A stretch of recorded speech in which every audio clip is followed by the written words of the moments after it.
Hello.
Hello, hello, World Wide Web, St. Michael's family everywhere.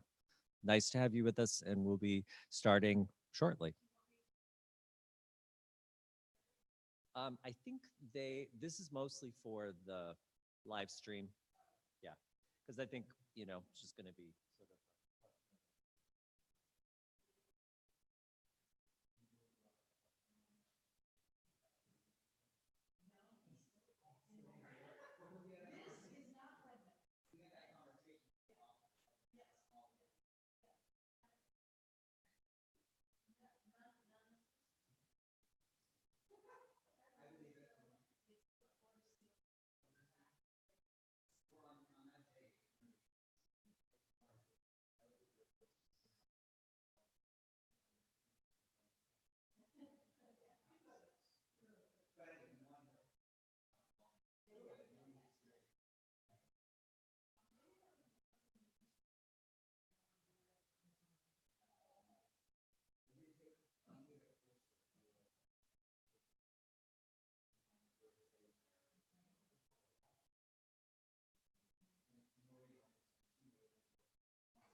to do this up there, or can you just sit on the edge?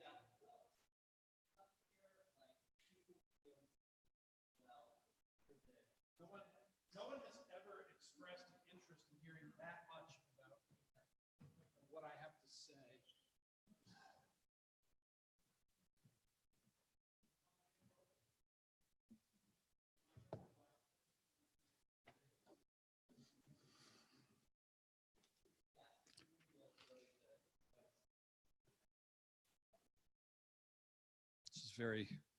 This is very official and strange.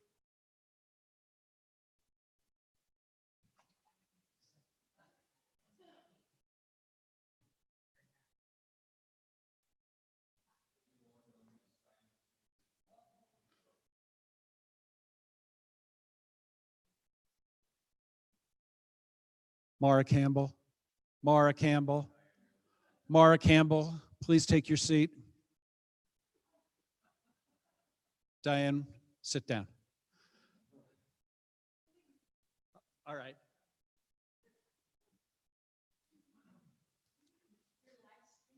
I love live streaming.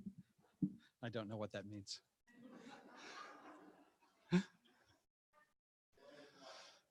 The world is watching. Peter and I have talked about this a little bit, and it's great to see everybody. I'm Pat Fitzgibbons. I'm class of '89, which does not seem like 30 years ago, but here we are. We've been talking about doing this and getting some folks together and just to talk about the R's for a while. And it's great to see so many familiar faces and so many family faces, and just it's just great to be back. It's funny for me when I come back, because I'm on the board of alumni board now, so I get to come back a lot more frequently, and always stop in because this place was home. You know, you always get the sort of messages from the college when you're coming back, welcome home, and that's what this is for me. And I thought that it was a great time to sort of remember the R's. I know that for some, Don and Joanne, for some, Mom and Dad, but for me, it was always Mr. and Mrs. R. And, you know, every time I come here for the last 30 years, I don't feel like I've ever really left.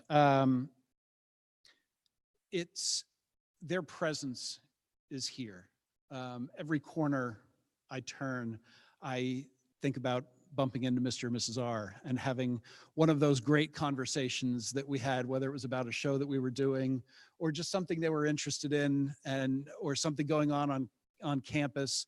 And I think that for me, and for a lot of us, all of the things they did were important, and doing the shows were great, and I loved every one that I was in. And I ran from Wojciech to Take You Home Again, which was my 4-year brackets. And I see John, the director of Pippin. Thank you, my best role, but you know, only because of you.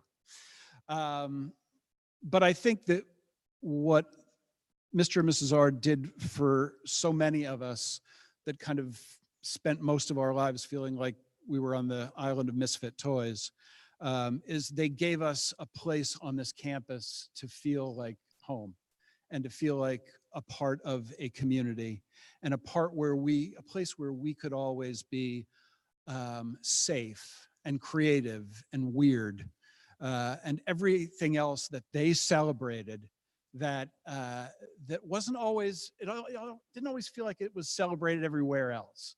But that's one of the great things about St. Mike's for me, and one of the things I'm still so happy to be a part of, that there still feels like there is this place on St. Mike's where I can come and be part of that family that they created. So I wrote down, I mean, the reason I came to St. Mike's was this building. I had signed up and was ready to go somewhere else down near home. And I came up in November and it was terrible. It was like rain and cold and just that Vermont November thing. And walked in here and saw Elizabeth I. and I had never seen anything like it, and never. And I'd done theater through high school and through community, and that was it. That was where I was going to spend the next 4 years, or the next, it turns out, 34 years in one way or another. Um, because of that play, because of what went on in that room, and because of what they created, and it's still such an important part of my life, and I can never, I can never thank them enough. I tried a lot to thank them when they were both here, but I don't think there's enough words. There'll never be enough words for what they meant to me, and to my friends, and to our crew, our people.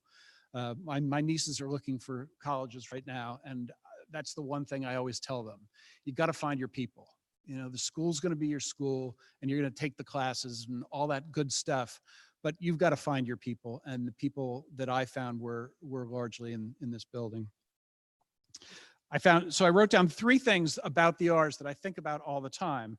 And the first one was that that things are what we make them, and not what they should be or what people say it should be. And I think about the great shows that we did. They made those shows into something of their own and our own. And I use that every day in my job, and don't feel limited by the constructs of society. I think the other thing I learned is that any meaningful criticism needs to appear on a small yellow piece of paper, and anything longer than that is just mean. Because I had probably a stack of like this, from, depending on the plays, of small yellow pieces of paper, some that you could read, but as the night wore on, sometimes you couldn't read it, and she didn't even know what was on those pieces of paper. But be succinct is the point from the yellow pieces of paper. The third thing was, even if you're not the star, to be present and to be there. And I think that they always knew, whether you were speaking on stage or whether you were the sea captain, as I was in my triumphant first role in Twelfth Night. I had 3 lines. But they knew whether you were there or not, even if you weren't speaking. And I think the last thing is that potato salad can be orange. And that, for me, that all of life's most important lessons really can be found in Winnie the Pooh. So I think about that a lot. So I think we'd love to hear from other people, and would love to have people come up and talk about what they remember about the R's, and just celebrating them on this and every day. So thank you all for being here. It's great to see everybody.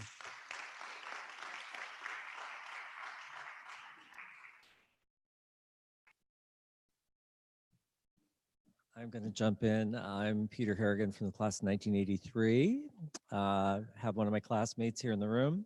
Have Laura Rathgeb watching us in Bucks County, Pennsylvania, and Michael Patterson. They're both from the class of 84, watching us in Los Angeles. So, and so I'm sure some other people will materialize as well. I was saying to Chuck this morning, I really feel like I'm a pretty lucky guy in terms of being given the keys to the kingdom to some extent. And I hope that we're able to sort of live up to what Mr. and Mrs. Rathgeb established.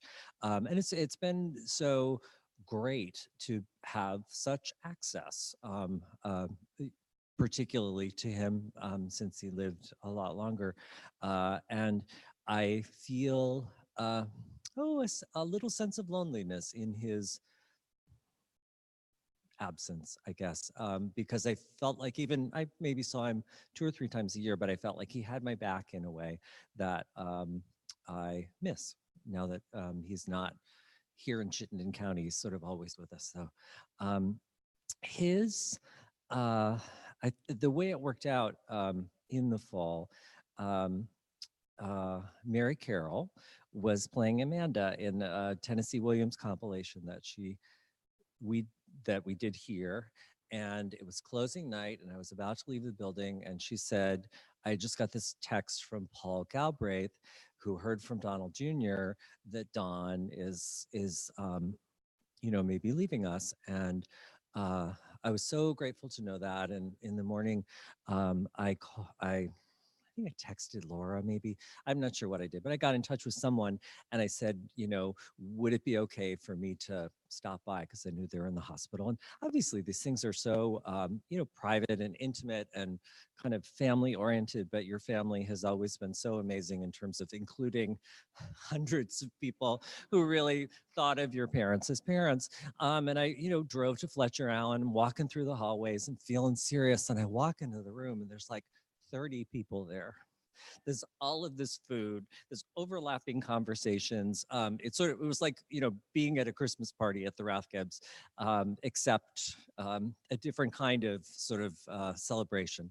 And I was so honored to be able to be present for that. This occasion sort of came about because many people were not able to attend Don's funeral. Which was another sort of remarkable and beautiful and joyous occasion, with this huge reception afterwards, over in a new space on campus. It's kind of right in the middle of the quad, but 4 stories up in the air. It's quite beautiful. And I was so awash in nostalgia that I just did not want to leave. It was so just so heady and so powerful to sort of be with so many people who shared those experiences and memories. And so I'm grateful if we're able to have a little more of that happening today. And so happy for everyone who came today and everyone out there who will see this down the road. So welcome and thanks.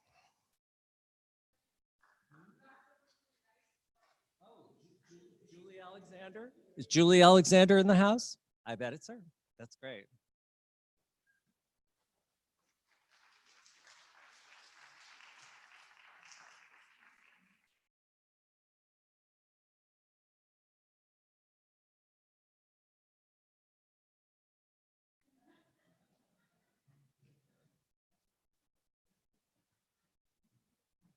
So since Pat started it out, I'll say war. That was the first line. That was the first line I said to an audience in the McCarthy Arts Center in The Love of the Nightingale, the fall main stage in 91 rather. And the fall main stage in The Love of the Nightingale by Timberlake Werton Baker that Don directed included Terrius, Mike Jura, cutting the tongue out of Tina, who played Philomele, so she wouldn't tell her sister Procne, played by Karen, that he had been fooling around with her. And Dana, our prop mistress at the time, made a fake tongue with chicken breast and red food coloring. She neglected to bring some today, as I asked her to. But I'm a vegetarian, so I wasn't going to eat it anyway. And then 3 years later, our fall main stage that Peter directed, which was The Illusion, based on Illusion Comique by Moliere, but it was adapted by Tony Kushner. Kevin Butler played the amanuensis, assistant to the wizard, who had had his tongue cut out and could not speak. So there was this theme of inability to communicate because of tongues missing. And yet that was so contraindicated to what Don and Joanne taught us, was to express ourselves. And here I am today, still up here using my words and my tongue and my teeth. And so I can still memorize. I do a lot of theater, thanks to Don and Joanne. I'm still doing 6 or 7 shows a year here in Vermont. But I've learned lines and memorized things all year, so I'm done memorizing for the year. And I'm just going to say, for those of you who don't know me, I think most of you do, I'm Rick Ames, class of 95. I told the story at Mr. R's memorial reception, but as with shows at St. Mike's like Godspell, The Good Woman of Setsuan, and others, a good story is worth telling again. At the very beginning of last November, one of my first patients of the day, a woman named Joanne, checked in for her breast MRI. When I asked her to complete a Vermont mammography registry form, she said, "I've been filling these out for 30 years. I countered with, "Almost. I know because my late professor, also a Joanne Rathgeb, worked with legislators to help get that registry established." The woman said, "Yes, I knew her. She was a wonderful person." I agreed, thinking to myself, you don't need to tell me that. Her activism taught me that an actor not only performs, but by definition of the very word, commits acts, takes action for a purpose. She helped to give me my purpose. When I came back from the technologist to tell the patient it was time to change for her exam, I said, "Joanne?" She stood, And with her, another woman stood, a patient's wife, who was also named Joanne. While I think of Mrs. R each time I hand out that form, which is 7 or 8 times a week, that morning I thought, wow, why is Joanne here threefold this morning? Less than 2 weeks later, when I visited Mr. R 5 floors up from where I work, 5 hours before he left us, and came back in before my shift at 5 in the morning to see another patient in his bed, confirming his departure, I realized that our Joanne had, for days, been hanging around the McClure building because she was waiting for Dawn to take him home. My senior seminar project, a play called Pterodactyls, performed on the weekend she left us in late 1994. My mother says she saw a light flitting around the seats in the theater as they were watching my show the night after Mrs. R passed. Though she tried, Mom could not see how it would be reflecting off someone's watch or such, and she told me she believed it was Joanne, still intent on attending my show. I believe that too. I recall that the last time the college celebrated Joanne in the every 5 years cycle, I read that it would be the last time. I was only able to attend one of the early ones, and I rued that we would not be celebrating her again en masse. But now, here we all are, celebrating them both, missing so many who wish they could have been here, but maybe are watching online around the world. After graduating, I contacted the school to see if we could get the main theater or even Arroway's stage named for the Rathgebs. I was told that someone had to be retired or deceased for at least 5 years to have that honor even considered. Now is the time. The college and we owe them both so very much. For teaching us, of course, but just as importantly, for being the kind and brilliant energies that brought us all here and into each other's lives. We love you, Mr. and Mrs. R. And we will never forget you and what you gave us.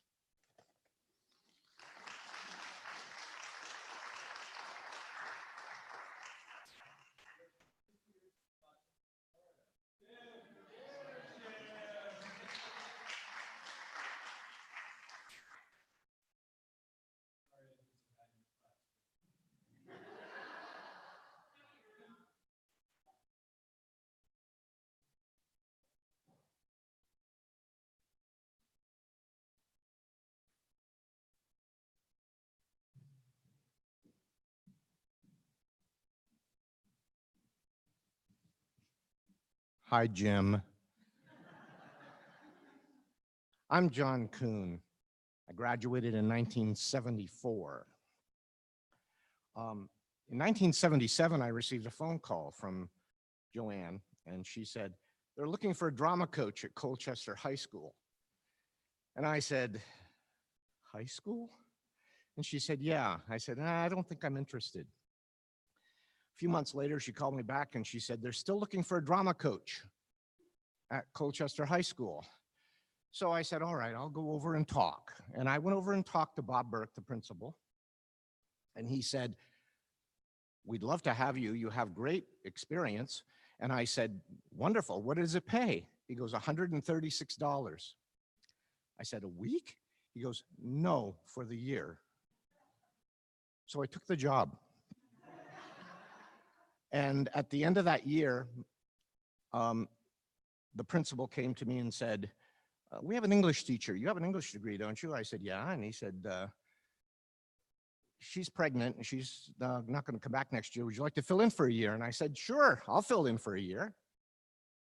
37 years later, I retired from Colchester High School.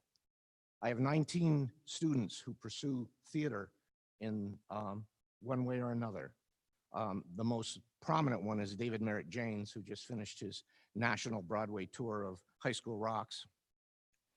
But I remembered one thing Dawn always told me. If you design space, you use it. You don't design space and not use it. And I practiced that for 37 years. Even when I had to come back and I filled in for Joanne a couple of times when I directed here at St. Michael's the night of January 16th and Pippin. To this day, people say it's Don's best show. It's okay.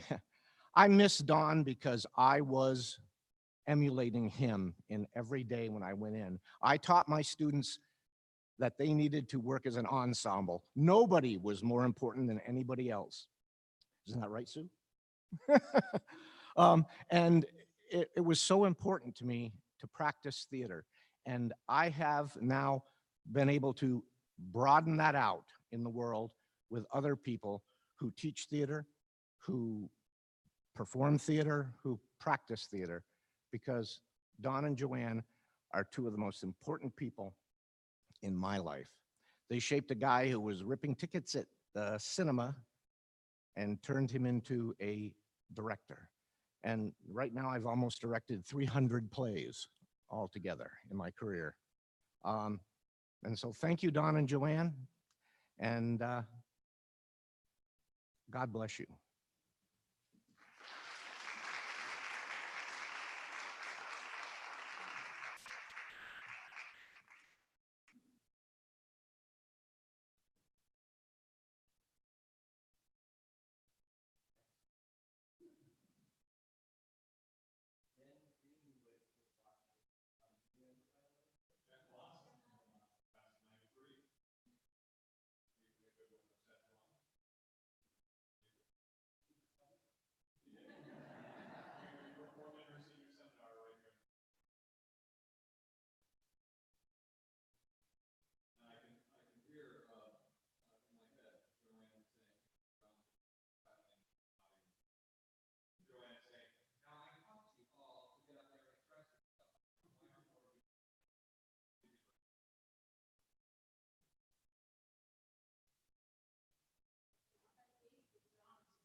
I'm Sue Reed St. John, class of 1989, and John Coons, student class of 1985, Colchester High School. I don't have anything prepared, but I just had these things floating around in my head. Interactions with Mr. R and then Mrs. R. But Mr. R, how many of you took Chief Patterns of Western Drama in room 221 right before lunchtime, with the sun streaming in the window, and it got hot and it got really tiring. And there was one day, I don't think I had slept much the night before. I'd been cramming for a test, and I was just kind of listening to him with my arm on remember the desks that had the desk attached to the seat.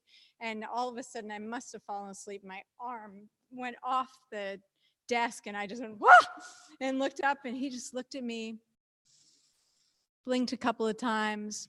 "Welcome back, Sue," he said. And that was it. I mean, he didn't make fun of me. He didn't, chastise me. It was just lovely. And I remember another time when we went to see, he took a group of us, I think it was our senior year, to see Into the Woods in New York, my very first Broadway show. It was just amazing. But we also went to see some productions at the Pearl Theater, where Laura was in The Importance of Being Earnest, I believe. And so I was walking up to my seat, and I had my purse on my arm, and all of a sudden I felt my purse being yanked away, and I was like, oh, and I turned around, and it was Mr. R holding my purse, and he said, "When you're in New York, you have to take better care of your stuff." So, which is lovely. And there's just so many wonderful little moments. How many people have stage managed for Mr. R? Okay. The most challenging thing about stage managing for Mr. R would be he would go way upstage to talk to the actor, and he would talk very kind of lightly and very quietly like this, and he would tell the actor what they needed to do. And then he would turn back and come to me and go, "Did you get all that?" No. And so I would just be watching all of the action and just writing it down frantically and hoping that they were doing the right thing. Mrs. R, I have many kind of nebulous memories of Mrs. R, but the best one I have is my senior year. My true love was being an actress, but I'm a very, very practical person. And so starting, I think, my junior year, I started dabbling in stage management and then in design. And our for our final senior show. I designed the lighting. But we also had theater labs, which at the time were optional. And I did a theater lab that was it was called Glimpses. And it was a collection of songs from all different musicals that I performed with different partners. And afterwards, I asked Mrs. R to meet me. And I remember sitting down with her in the middle of McCarthy and saying, I think I might be doing the wrong thing. I really want to act. And she just kind of shook her head and she said, I know that. It just took you a little while to come back to that. And she gave me a big hug, but she knew me better than I knew myself. Which was just, I felt like I could go to her with anything and she would never judge me. And she would always be able to see who the best me was and help me to find that too. And my daughter is 13. She knows all about the Rathgebs, even though she's never met them. And Mrs. R was long gone when she was born, but I think of them so often, as I know we all do. And it's just amazing to me that two people whom I had in my life for 4 years could just have this lasting influence for 30 years going on afterwards, and to just kind of pop up in such a random but meaningful way so many times. So thank you.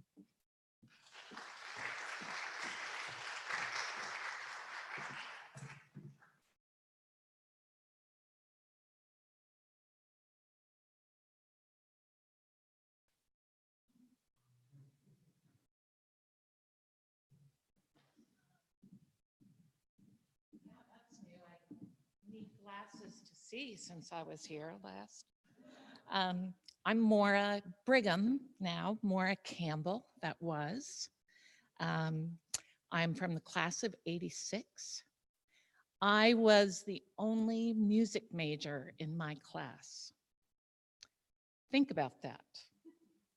So Doc LeClaire would pull out his hair thinking, what do I do with this kid?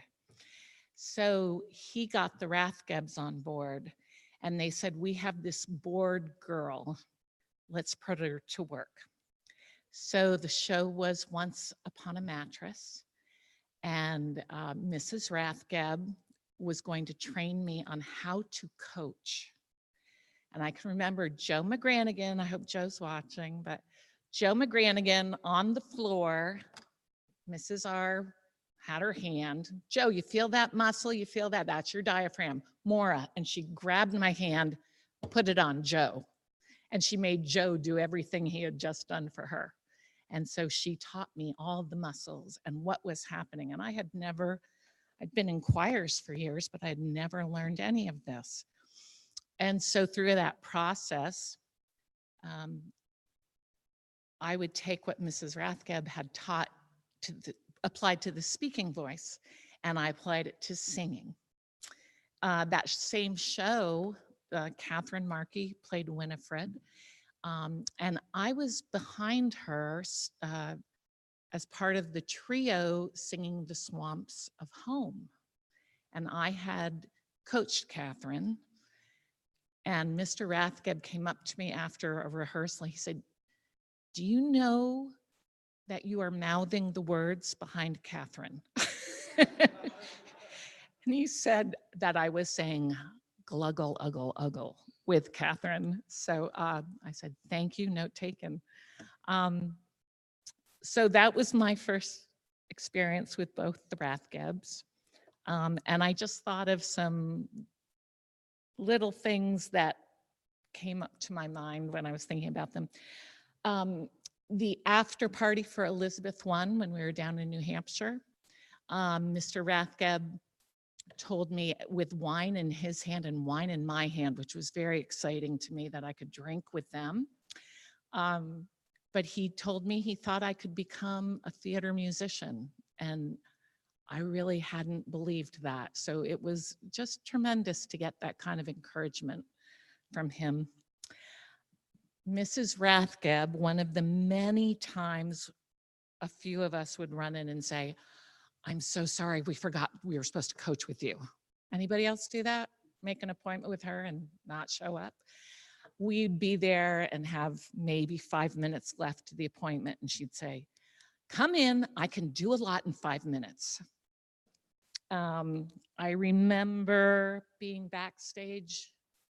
Well, I was in the pit for a Playhouse show, which that was also to be involved in professional theater as a kid was terrific. But I remember being in the pit with Paula Senzo. Laura and Mrs. R were co-directing, and they stopped the rehearsal to figure out some point that they wanted to fix. And they'd try it again, and they'd stop, and they tried it again, they stopped. And I just remember Paul going, "Oh." And the musicians were all kind of complaining about how long it was taking. And I said, "But she's always right. And it will be amazing." And it was, because she always was right.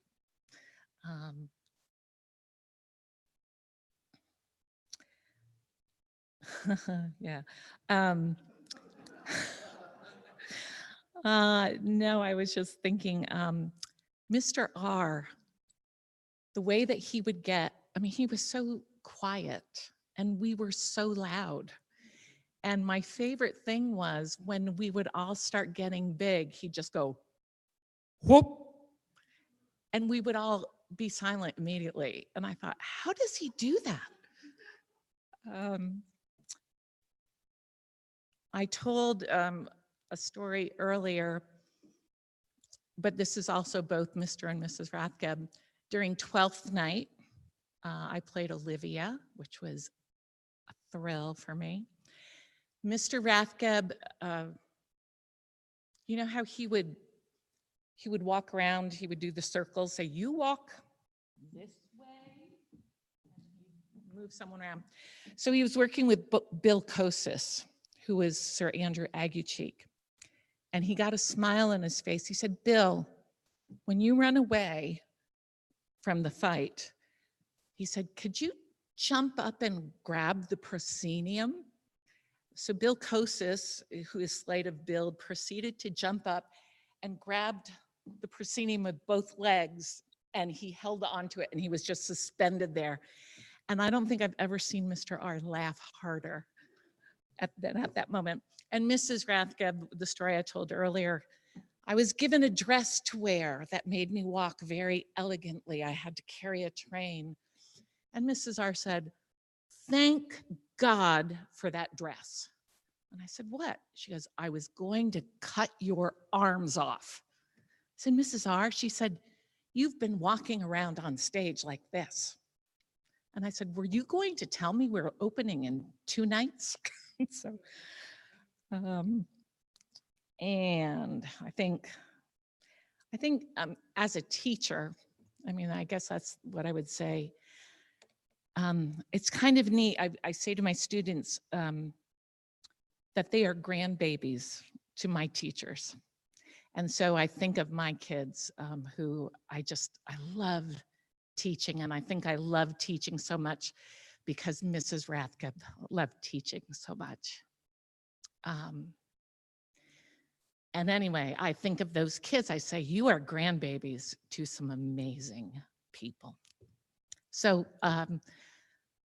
I probably would not have made it through St. Michael's if it wasn't for them. So I love them and I thank them very much. Thank you for sharing your parents with us. Just love them. They've changed my life. Thank you.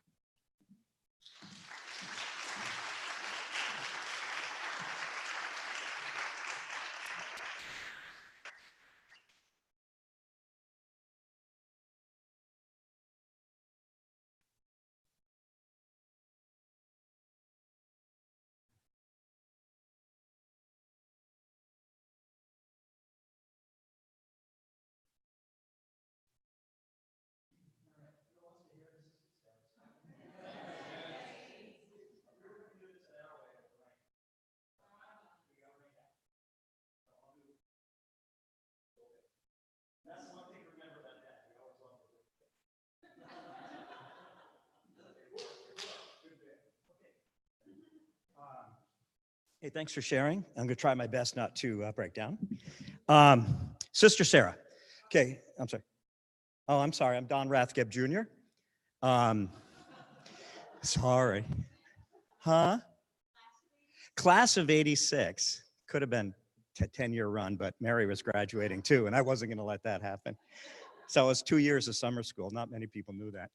So, all right. So Sister Sarah, there's a lot of variation stories. People have seen her, things I may not even know that other people have told people, but this is just my personal story.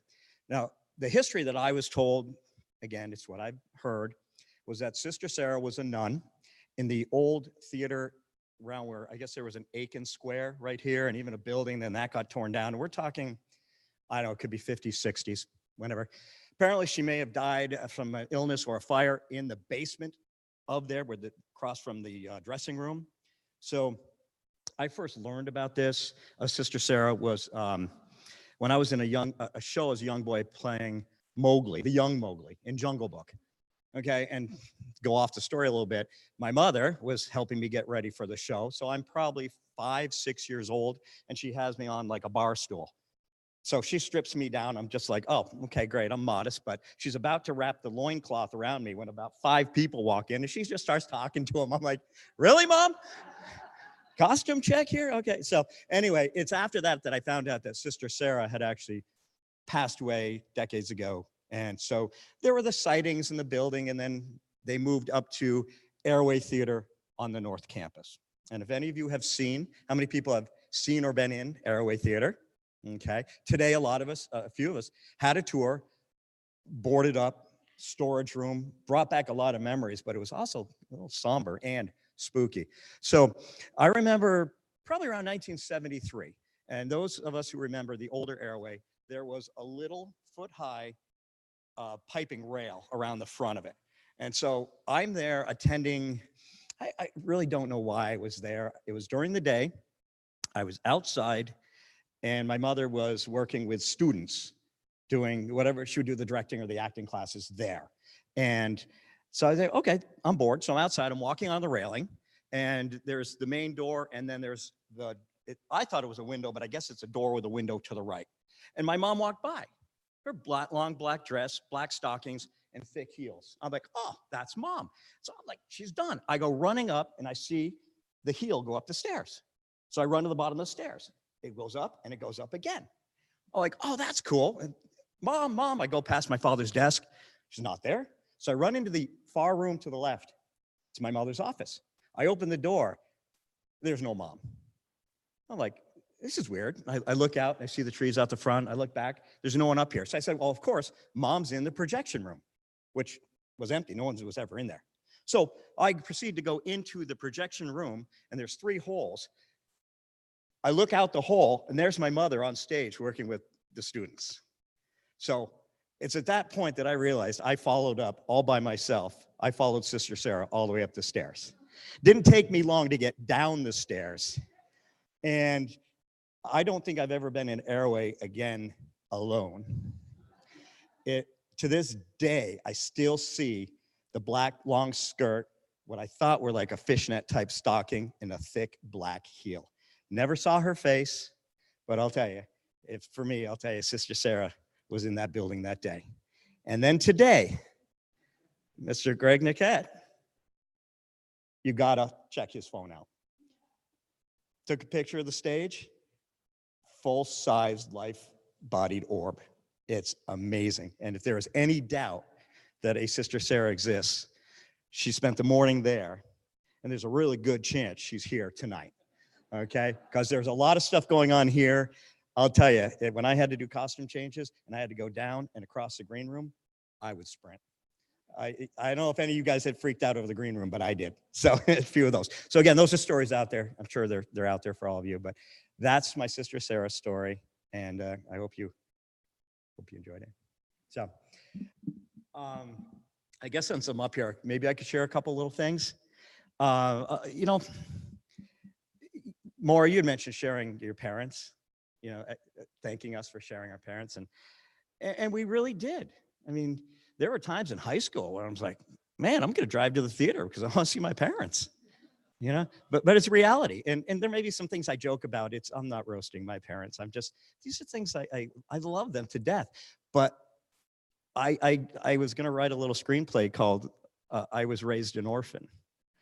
So it was kind of funny because you learn real quick at an early age how to get things done when your parents are at the theater day and night. I mean, they have to be. The show must go on. Whether it's, was it P.T. Barnum who said the show must go on or whatever it is? Well, they lived it because we had certain times of the year when things could be done. For instance, if you wanted to get married in the family, you could get married Labor Day weekend or Memorial Day weekend, okay?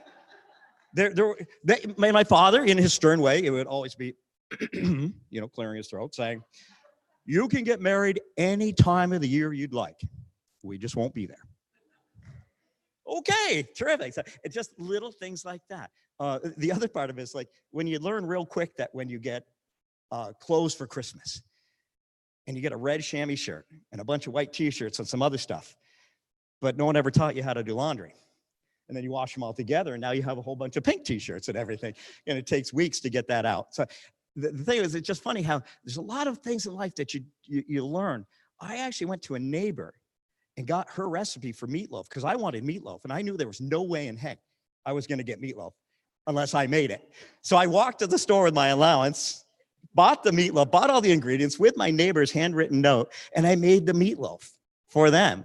And it was just kind of funny because that's just the way it was in the theater. They'd get done or get done classes if it's the school year, or if it's during the summer, they'd get done the union-timed rehearsals with a deputy involved. I mean, they didn't mess around with that.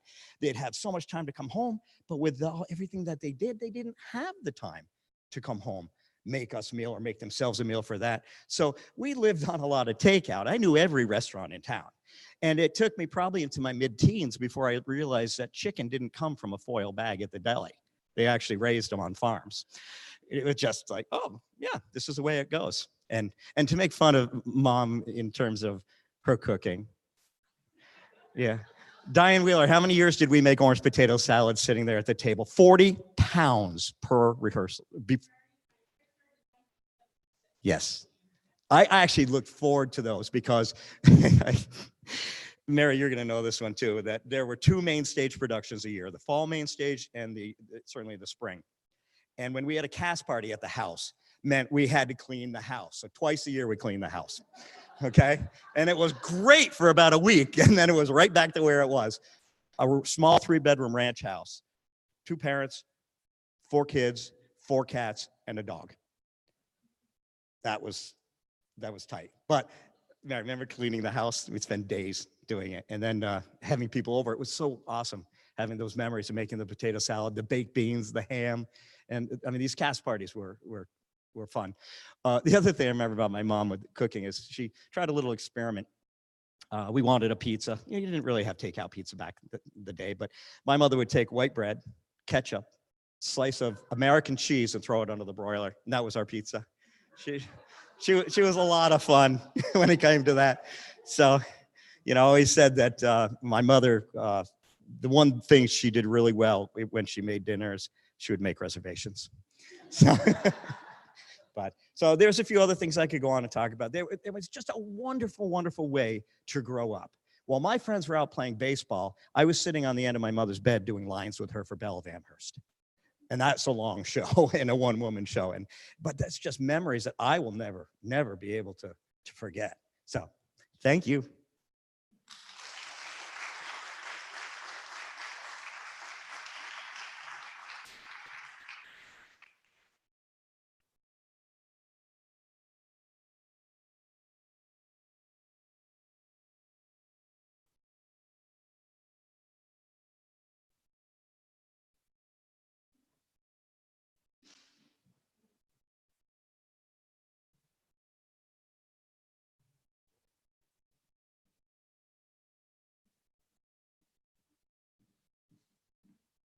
Hello, everyone.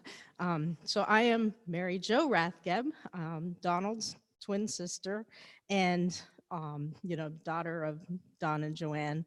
class of 86, fellow classmates. And just to sort of like give my perspective of everything, it's funny because it's like we're, um, you know, family, sons and daughters of Don and Joanne. And we're also fellow alumni with all of you. And we're also, you guys have been a part of our lives. Like, we were at different ages and stages of our lives. And so all of you are really a part of our family because, John Kuhn, he was Uncle Funny, he was Uncle Funny Bunny to us. um, he babysat us, and I think there's some other people who babysat us as well. And would do the cast parties. Also in the summers, most people, if they went to camp, they went to some kind of like, outdoor camp. We went to drama club, and and John, you ran that. And anyway, so we were immersed in the theater, kind of like fish in water. You don't really understand that you're always in the theater, as you're kind of growing up. It was just what we did. Whenever there was a strike night, we were psyched because we got to stay up all night and, have pizza and work and, help, take out nails or whatever. I mean, we didn't do that when we were little, but, we would get to come to the theater and just be, a part of it. And then also, when we were, I'm sort of blanking. We also were cast when we were children in certain things when they needed little kids. So Donald was talking about being Mowgli. Laura and Liz all, were in shows. I found it in the archives when we went today. I was Susanna in Cry of Players in 1972. And so I was 8 years old. And that was at the Airway Theater. And so that was actually the only production that I did as main stage throughout my entire life at St. Michael's. I didn't act on any main stage when I was actually going to St. Michael's. But what my funny story that I told some of you earlier today about that was, I was 8 years old and I have always needed my sleep. And so what I would do when I was rehearsing is I would go to school, come home, take a nap, and then go rehearse, the play. And then there was one day when I didn't get my nap. And so we're at rehearsal and I was tired and I had to go to sleep. So I went and found a place in the floor somewhere in the seats and just went down and went to sleep. And meanwhile, everyone realized that I was missing and no one could find me. And so they had to stop rehearsal and like go look for me. And they finally did find me. But that was the last time I didn't get my nap. But anyway, so I think about like, Mary, Carol, and Chuck, the cast parties, when you guys were, you were in college and we were kids and, we just had so much fun. John, again, same thing. Diane actually helped teach me how to drive. If it wasn't for her and Kermit, her car, I wouldn't have my driver's license. So, so it's just like, you guys are all just such an important part of our lives. And so as much as our parents touched you, you guys touched us. And so thank you. And thank you for all being here and sharing, what impact they had. Because it keeps coming and going and giving and taking. It's just really beautiful, kind of a symbiotic thing. And thank you.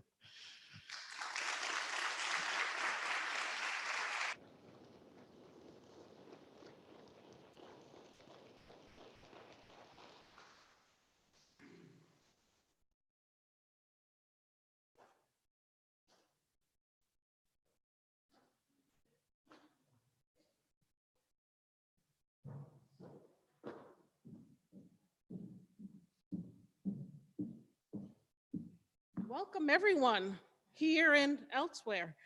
My name is Diane Wheeler, class of 1983. And it's just so wonderful to see these faces with whom I grew up.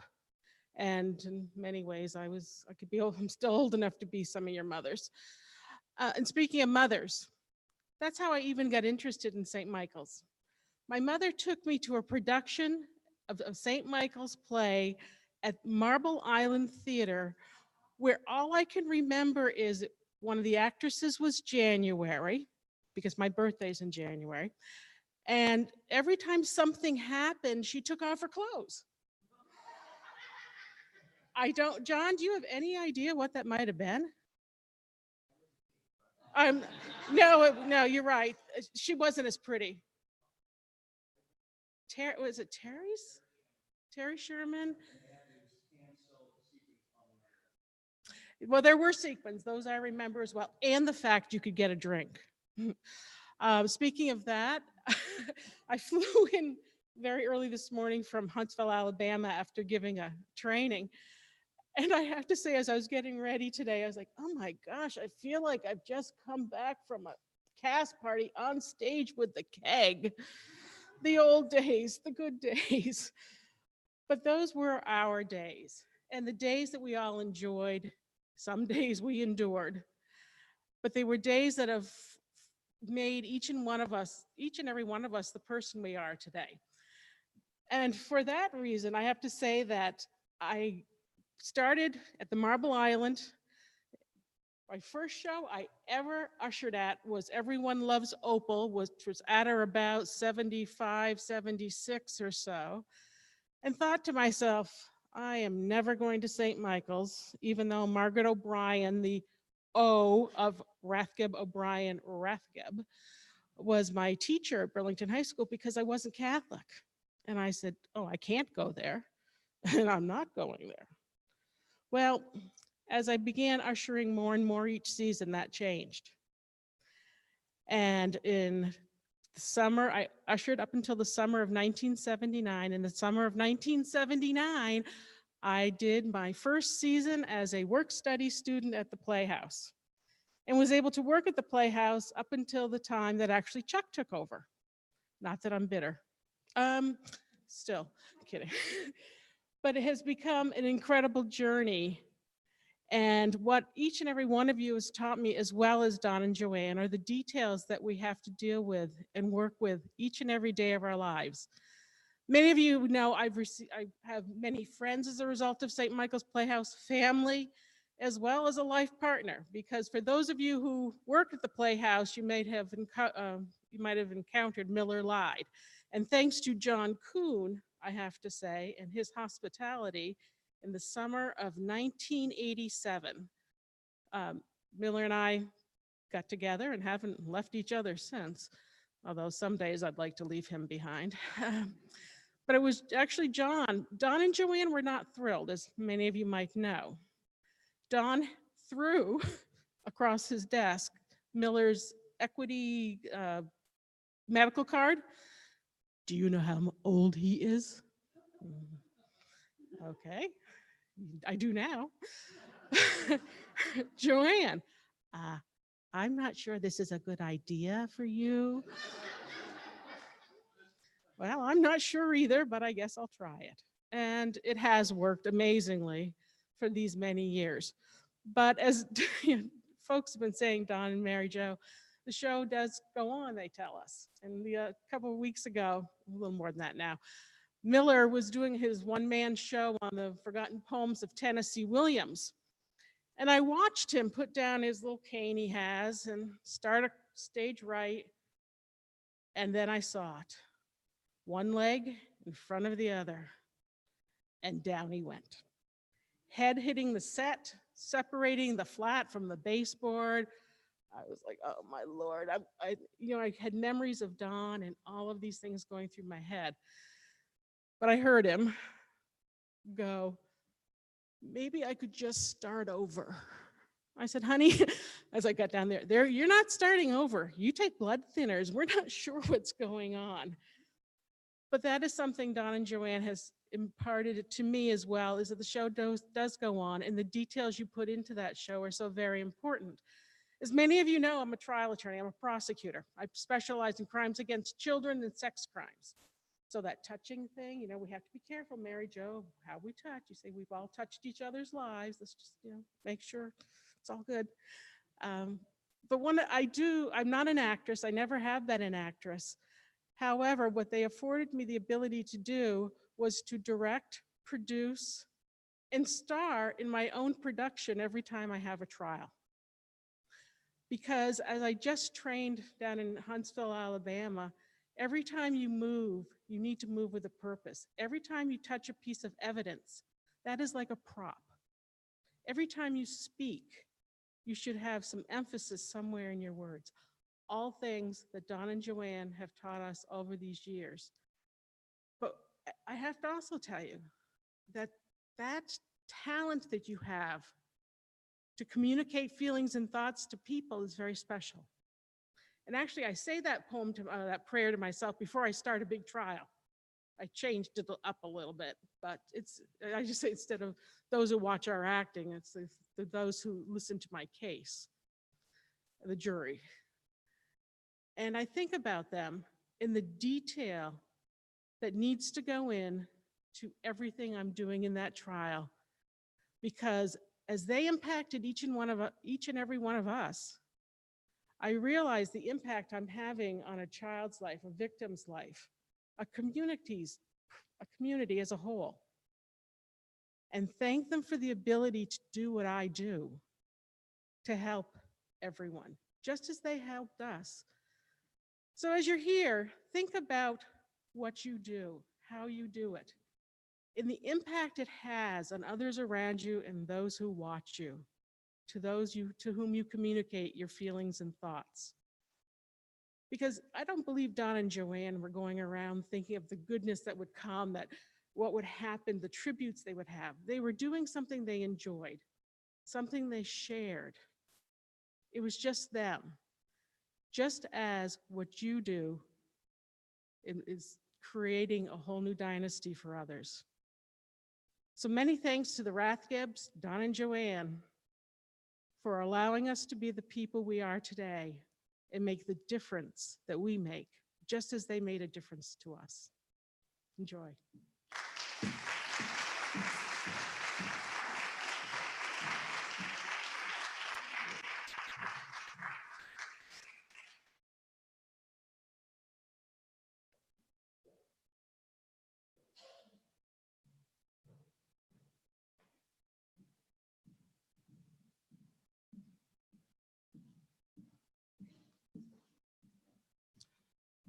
Good afternoon, everyone. Those here in attendance, those across the internet, and those wherever they are, domestic and abroad.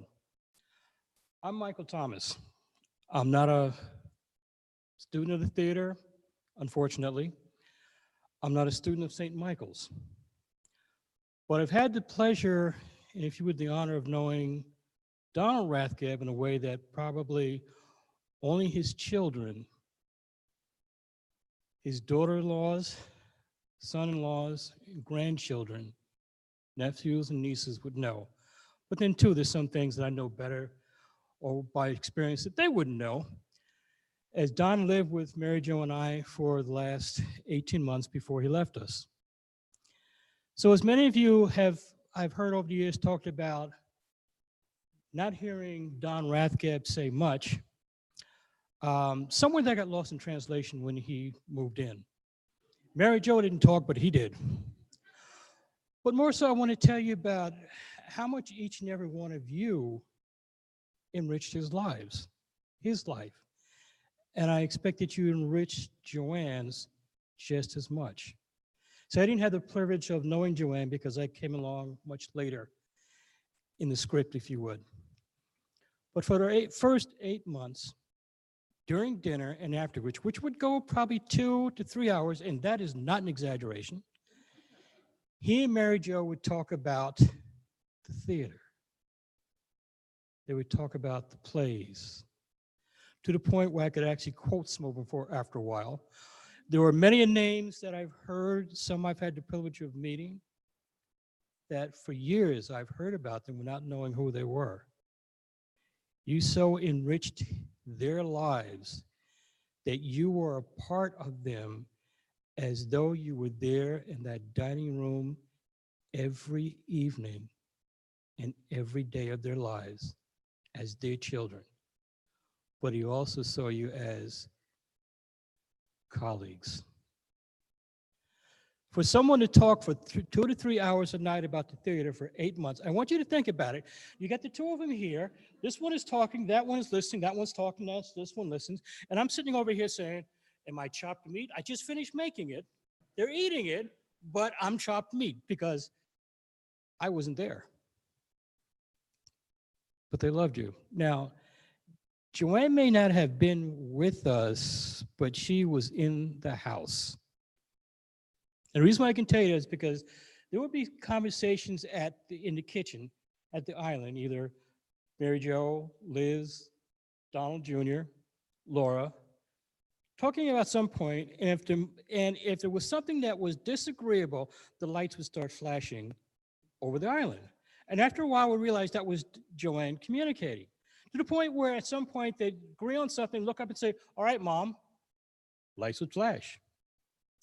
The strangest thing was after he had passed, and we were in the living room talking, and then the lights started to strobe back and forth. Now, for someone who was more so given to science and to law, it takes a lot to convince me of certain things, but I've had a few experiences. They were there. They were there. For those of you who was there in the last day, you remember this, but I'm going to try and set the stage, if I will, for those of you who weren't. Don was in his glory. For as many years I understand, he was in front of the stage, behind the stage, on the side, or out, or in the pit. He wasn't the one to be on stage, except for that evening. So I want you to think about the bed being here that he's in. You have 2 rows of chairs over here, 2 rows of chairs over there. This is purely Irish because it was a celebration. You walk in, even the nurses and the doctors were surprised. In fact, one doctor that saw him down in ICU came back and says, this must be Lazarus, because when she left him, he was completely out. When she came up, he was sitting up, fully erect, talking to everybody. And everybody that came in that room, he acknowledged them by name, as though it was 20 years, 30 years earlier. And he had a grin from side to side, and everybody was talking, and everybody was talking about him. And that man was on center stage. He was in his prime. Many of you may not realize just how great a gift you gave him in the years that you gave them in their lives, and being able to impart to them what they had hoped to share.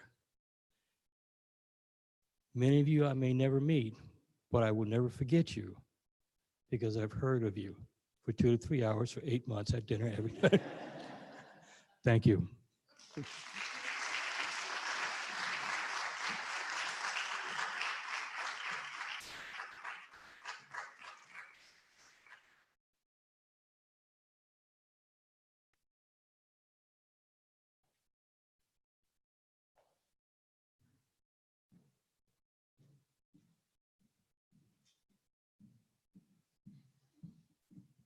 Hello, I'm Greg Niket, and I'm class of 1995.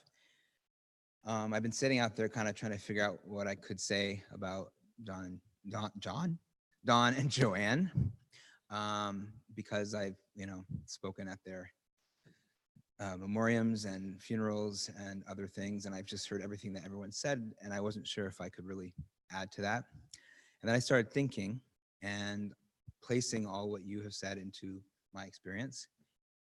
And it made me think about, I've told a lot of you this, but my mom and dad owned the house across the street. It's no longer there, from McCarthy. It was, for some of you, Toronto Bagels. Before that, it was Flowers by Sharon. My mom was a florist. She did a lot of floral arrangement for the chapel, and a lot of things around here. And we were there until 1980, I think. I was born in 73, and my mom, she used to tell me the story where she would be sitting out on the stoop and looking over there. And this is, I think it had just turned co-ed, I believe 73 or was the year. And so it was mid 70s, and she would be watching all these really fancy cars pull into this private Catholic college. And she looked up, and she was here with me sitting next to her, saying, maybe one day my son will go there. And years go on, years go on. And oh, and also my neighbor was Pierrette Roy, who worked for the college many years, was a very close friend of the Rathgebs, and was like another grandmother to me. And so the years go on, and I get to high school. And I went to Burlington High School, and my theater teacher there and actually I remember this, I walked in to do an audition all nervous. I wasn't even there to do the audition. I was standing in the back of the theater. And Margaret O'Brien, who a lot of you also know, who is my theater director, comes walking down, and she comes back, "Are you here to audition?" I said, "Well, not really." She goes, I think you're here to audition. Come here. And she got me up on stage. And so I got up on stage and I auditioned. Now I had done theater prior to this, but this was, new to me in the sense of regular theater acting. And I had a role in Little Abner. And so she directed me to Little Abner, and not having any idea that she had any connection with the Rathgebs. Same thing with Pierrette early on. I had no idea because I didn't know who they were when I was so small. And then I go along, and then high school ends, and I'm applying for colleges. And I got accepted to Amherst, I think, in Massachusetts. I got accepted to UVM and here. And I chose here. And I walk in, and I had heard at this point about the Rathgebs and their legacy. And I walked in, and I met them both, and started my career as a student here at St. Mike's. While I was here, a lot of changes happened, I think, to a lot of people in college. I discovered that I was gay. I also had a very big weight problem, and I lost over 100 pounds while I was here. And all of that I can contribute in part to Joanne, because she knew before I did, she foresaw the potential in me, and she foresaw where I was going and where she wanted to see me go. Kind of like I heard earlier about just how she could see, I think you had mentioned, she knew us. And so she would call me to her office. I think it was company our junior year, I believe. Yeah. Sophomore. Okay. She knew I was a singer, and she had pulled me into her office the spring prior to say, "We are auditioning for the show." And she says, "I want to let you know that we want to consider you for the lead, but there's a couple of things that you're going to have to do. And I don't want you to feel uncomfortable, but one thing is you might want to think about getting a little healthier over the summer, maybe losing some weight." And she says, "This is not to say that you're not perfect as you are, but in reality, this is what we're probably going to be looking for. And we know that you have the skill for that." And so I didn't lose the weight, and I got a great part anyway. And I loved the show, but I loved how she presented it to me, because she brought me in caring, saying, "This is the real world. Here's acting. Here's what you're going to face. But at the same time, nothing's wrong with you." And as I was discovering my sexuality, going through that process, I was still kind of just not thinking about it. She also brought me in the next year when I didn't get the role, and she said, "Listen," she's like, and I was talking about my weight, and she says, "Well, a lot of people, both women and men, are attracted to someone who is a bigger person." And I hadn't even considered, she used the word "and men." And I went through this process of thinking about myself and whether coming out. And then the beautiful story is that my best friend in college and we came out to each other. Him to me by writing me a letter, and when I was going on a bus for 2 days, and I was a little bit pissed off about that, but because I couldn't talk to him.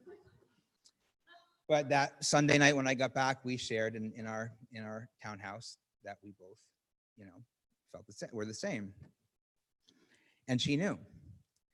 And so as I progressed through college and went on to my life, I had all these things happen, and directions changed. And I became a waiter. I was a waiter in New York City. I was a waiter here for like 25 years, a career waiter. I went into caregiving for 10 years. And I kept thinking, am I losing my way? Everyone's saying, "So what are you doing now? Are you singing? Are you acting?" I'm like, "Well, not really. I mean, at a funeral once in a while, or at a wedding." And I kept feeling like maybe I was missing something, that I wasn't doing what I should be doing, because I know I have the skill for it. And now I just got hired to work as a behavioral interventionist with autistic kids in the school system in Franklin County. Again, I didn't know I could get the job. I got the job. I was insecure. I still am insecure about it. And I have my kiddo now, and he's a 14-year-old boy that I see every day. And I am not only now his behavior interventionist, but I've also been one-on-one, so I'm teaching him. And I'm finding when I'm with him, I have instincts I didn't think I had of how to get certain ways because he can barely speak and he can barely communicate. And I remember what Mrs. R would taught us about using your words and being on stage and how to express yourself. And she had the best way of getting that out of us and making us know who we were or who we wanted to be and really making us discover things about ourselves. And I think it was just now from listening to all of you and where I am in my life that I realized that every path is taking me to where it's supposed to be. And that from the very beginning of my life to now, I've known the people that have directed me towards the Rathiebs. They were always in my life, even before they knew it and before I knew it. And they're still in my life because I'm discovering that I have those capabilities that they knew so early on. And so I just have to thank them so much for being in my life and knowing that that's probably where they were supposed to be all along. And I'm so grateful that I've discovered that because, and it's in part to you as well from what you've shared today. So